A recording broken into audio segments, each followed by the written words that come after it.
Rick Santorum, you know, did so well in Iowa. He spent heavy focus this past week on New Hampshire, and that's a source of debate right now, whether or not he can keep the surge from Iowa going today. David Drucker, staff writer for Roll Call, with me now. David, good morning to you. Hey, good morning, Bill. This has been written about quite a bit because Huckabee made a call 4 years ago to go to New Hampshire instead of South Carolina, and he just narrowly lost in South Carolina by 3 points to John McCain.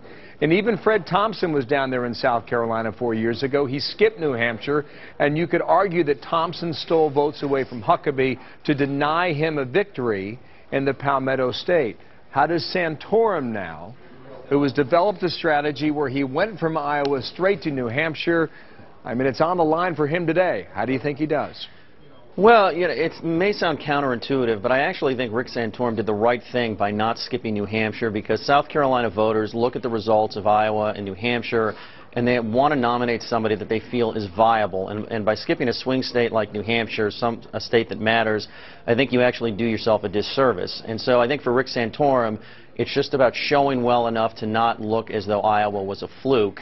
And I think his events here that I've seen have been well attended. The energy's been decent. I mean, it's not to the level of Mitt Romney or Ron Paul, but considering he spent no time here virtually, it could have been a lot worse. And the thing about Rick Santorum, and I question the political strategy of this, but he is who he is. He's been campaigning as a social conservative all across New Hampshire, and that really doesn't sell here.